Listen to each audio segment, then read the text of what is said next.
What it is, y'all, it's your old boy Pilk. We got to talk about Wistoria episode 9 because, my goodness, there was a lot to discuss with this episode. Now, we knew coming off the last episode that we were going right into the praxis, and boy, did we ever, because literally they jumped down into that whole land. By the way, I don't remember Colette being with them when they did this in the... And I don't want to spoil it. We'll talk manga tomorrow. When they initially did the jump, though, in the manga, I don't remember Colette being with him, but we'll do the whole manga coverage tomorrow. Nevertheless, it's really hard for me not to like... Anyway, we'll talk about it tomorrow. So, coming right out of the gate here, they jump down, and they're just into it. Like, they're covered by a horde of ants, and... which I know you're like, ants? Really? Ants? Watch the episode if you haven't, because we're here to review the episode. And, of course, there are going to be a lot of spoilers. So if you haven't watched the episode, do so. Hit that subscribe. Hit that like button, because if you like it, you're going to come back to it, I hope. And then watch the ep, and then come back and we'll talk about it. Anyway, so the ants come out of nowhere. And Will's like, cool, got this. This is what I'm here for. You know, mages aren't very good at, like, this whole close combat thing. And as he's unsheathing his sword, he's here ready to jump in. Old elven boy behind us is like, dude, you don't know who this... You really don't know who our party leader is, do you? And right at that moment, there's a streak of literal lightning. And old girl wipes out everything. Like, it is gone. He's like, yeah, old girl's a knight. She's a literal knight. Her family... don't live very long. Actually, I don't think they mentioned that in this episode. Those last episodes. Anyway, her whole family thing is like, they don't live long, but my goodness, are they going to go out like champs? So, yeah, old girl just wipes the whole lot of them out. Like, just, they're gone. And Will's like, well, cool. Well, what am I here for then? And he's really thinking about it. And everyone's kind of like, yeah, you're kind of useless, aren't you? And even Will started to doubt himself. And old girl's up there like, trust me, I picked him for a reason. I think. Which is great, because then Will's like, stabbed to the chest. She's like, oh. But it's cool. It's cool. I firmly believe he's going to show his value. Probably.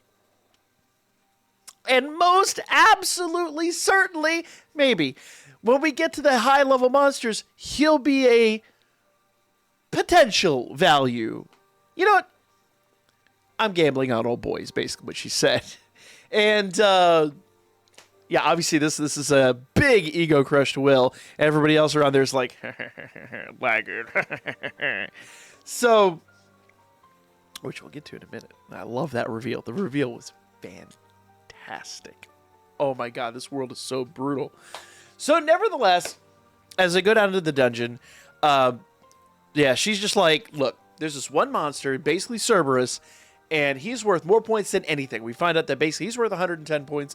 The mobs they just took out are worth 5 each, and they were no joke. I mean, they were to her, but, you know, they were perceived as a legitimate threat, basically up to the point they found out that old girl's literally Thor. So, yeah. So, Jane Foster, Thor, and the whole group are like, yeah, we're just going to go, like, legitimately find the big dog. No pun, pun very intended, actually. We'll go find the big dog, we'll hunt him down, and we'll get there. Now, we finally get a little bit more of whatever this side quest villain is, where literally his, like, familiar that he eventually just calls Headless, straight up, like, oh boy's Headless, is, like, murdering everything. Like, that thing is, like... Sorry, YouTube censors, unaliving everything. We're far enough in the episode I could say that. I don't know. We'll see how the monetization goes. Watch my other videos. Check out the video tomorrow where I'll remember to keep the YouTube censors in mind. Nevertheless, guys, old boy is just going through the old familiar... I don't know. He's whatever. Whatever it is. The shadow monster. What was the dude from My Hero that was basically the same thing? Anyway, yeah. This dude's Nomu is literally just going through the paces, trudging through the dungeon, and just taking everything out. And even the dude walks up and is like, yeah, I lost sight of you for a minute. Where you been? And it's just like heads of students. So, and at first I was like, it looked like the head from the guy last episode. But later on in the episode, we find out that no, these are the people that were watching the base camp on floor 8. And later on in the episode, we actually see them straight up crucified and headless. And when I mean straight up, like sprawled out, like pieces of chunks of rock used as nails driven into their wrists, and heads gone. Like this thing is brutal with a capital brute. So yeah, can't wait to see more of how this is going to go down. And we thought we were going to get some more of it for a minute, because when they get to the servers, dude, it's done. The Headless has taken that thing out. Like, it was like a joke to him, which is a little scary, I'm not going to lie. So it looks like it hasn't even moved. And they're like, what could have done this? And in the back of your mind, you're going, oh, this is the showdown. Oh, this is a showdown. Now, it's episode 9, guys. We have 3 more episodes. And I get the feeling like the next 2 episodes are probably going to be, the next episode's probably going to be the remainder of the Praxis. And episode 11 is going to be the showdown. And episode 12 is obviously going to be the aftermath. That's just the way these things go. Maybe episode 12 will finish up the fight or something. But nevertheless, as they're just kind of going through the paces here, there's another monster. They're not even going through the paces. They're like trying to figure out what's going on. They do the search magic, and this is where you find out that search magic, while it's one of Will's biggest drawbacks, he can't use it. It's got a limitation. That's like any high-level monster, anything that's got like high-level magic can mask itself from search. And obviously, no one can see what's about to happen. And you think it's the big bad, but it actually turns out to be another monster that's like looming above. And this thing, Kiki senses it, Will senses it, and Will literally shouts out, and everybody's taken completely off guard, because obviously it's so high level, the search magic won't do anything. It literally comes down with one hand and just breaks the floor and sends everybody into the lower dungeons. Not the first time we've seen this, by the way. If you guys watched season 4 of Danmachi, literally the same thing happened. So once again, I mean, I'm sorry, guys. I'm going to overanalyze. It is literally my job as a reviewer. And as I've said before, if I have to say it, every video is somebody's first video. So we'll just jump into it real quick. Omori, the writer of the manga, not the artist of the manga, the guy who wrote the story for the manga, is the same guy that wrote the Danmachi series. That's actually about to get season 5 next season. So we'll be covering that here as well. So make sure you subscribe. Stay tuned. But a little self-promotion aside, season 4, basically the same thing happened. Belle and Ryu were basically drawn down into a much lower level of the floor and basically had to survive their way back. This, at least, they dropped down one floor and everybody's separated.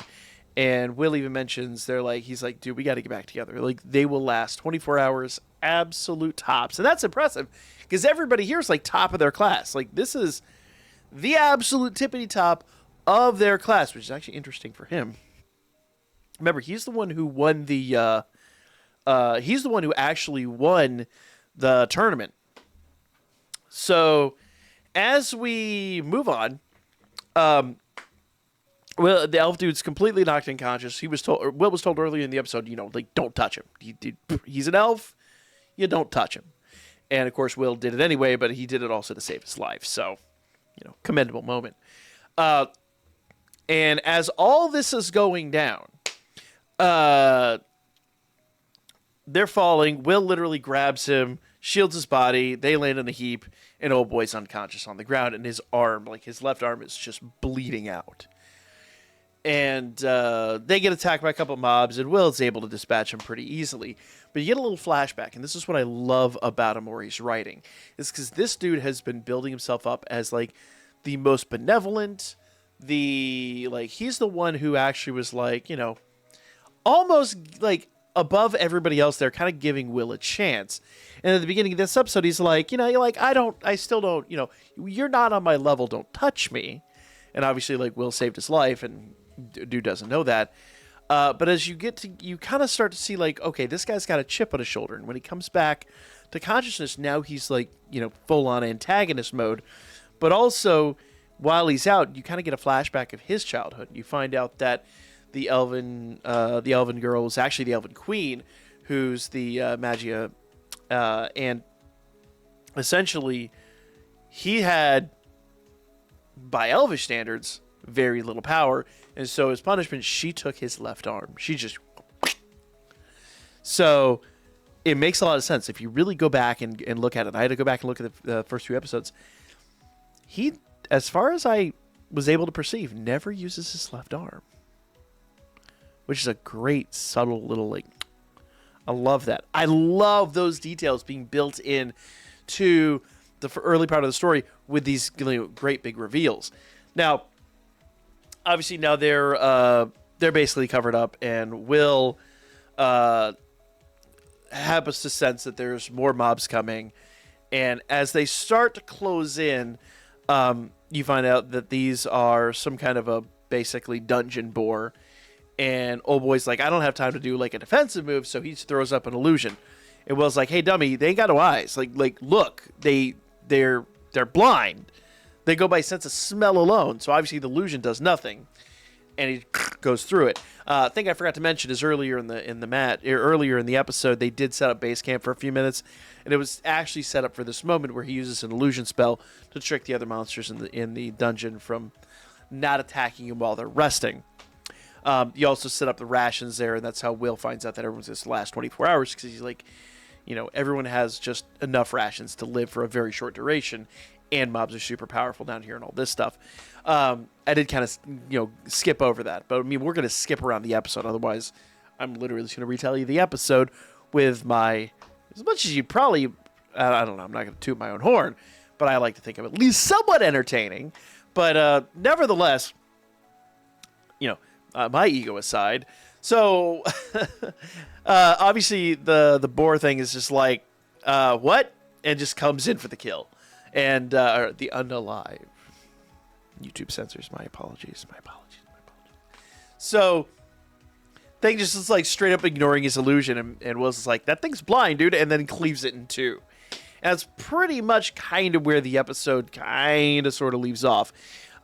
So... we know that the next episode is going to be kind of the continuation of this whole thing. That was the big reveal here. This dude finally admits to Bell, Will. Wrong series. Finally admits to Will that he's like, dude, I'm like you. I'm talentless. Like, by Elvish standards, I'm talentless. That's why I'm at this. I mean, he doesn't say why he's at the school, but he's like, he literally calls himself a laggard, the same thing that they call Will in the series. And so, they're kind of on common ground now. So it's really interesting to see. So we now know something that no one else... I'm sure, actually, I take that back. Jane Foster Thor has probably figured that one out. I can't remember her real name. So for the time being, we're going to call her Jane Foster Thor. She's probably figured that one out. She probably knows. She seems to have her... She seems to have her wits about her, let's just say that. So while she did pick the top dogs in the school, and she's obviously got the chops, I think she's about the only one of the party who actually knows. So when this reveal actually happens, and Sion and starts with an L. I was calling him Luigi. I can't think of it. Whatever. When they find out, they're obviously going to flip their crap. Will doesn't care. Will's like, okay, cool, we're on the same level, except you can kind of use magic. That's the funny part. He's super powerful for the human mages, but as far as elves go, he's useless. So that really kind of puts the elves on a whole other level. But yeah, obviously after all this, he's gonna have to. He's probably gonna be pretty cool with Will, which it is what it is. But I think Will's quickly winning him over. Love the episode. Can't get enough of it, guys. I didn't do my ratings, man. I didn't do my ratings. So, real talk, guys. The animation quality in this episode was top notch, but there were a couple moments. There were some absolutely stellar moments in this episode, but there were a couple moments that I thought they I won't say they phoned it in, but I do feel like there were a few moments where the animation did fall off a little bit. Now, in fairness, knowing how modern animation works, they'll probably clean that up for the Blu-ray release. It's kind of how it works. If you basically don't know how ratings work for these series, they rate the series ratings, unlike the viewership and all that, off how much merch is sold. So when they sell the Blu-rays, when they sell the figures and all that stuff, then I'm sure they'll spruce up the animation for that. The broadcast animation always tends to be a little bit lower quality in shows like this. That's because the studios are obviously rushing to get it out, and then they can clean it up once the season is actually aired. So there were a couple moments. I'm going to give it an 8.5 because I can't give it an 8 because there were some really insane moments. But the couple of glaring moments were kind of like, you guys could have done better there. I think a 9 is too good, but an 8 is too harsh, so I'm just going to say an 8.5. But story-wise, I love the story. Little cliche. We'll give it a 9 for that. But, I mean, once again, a lot of the subversion and things like that Omori's writing in here right now are really, really on the ball. Screw it. For the subversion and everything, I'll give it I'll forgive it. I'll get a 9.7. I can't give it a full 10 because it's not perfect. But I love it. So 9.75. I'll give it 3/4 credit back. Sound design is always top notch in these shows. Sound design is fantastic and on the mark. Didn't notice any obscure details in the Foley that were out of place. So sound design, I'll give it a 10. I mean, just a really top notch episode. And I really feel like this whole thing is leading up to a strong finish for the final episodes. I think it's only 12 episodes. I assume it's only 12 episodes. I actually don't know. There's enough manga out that could probably cover it.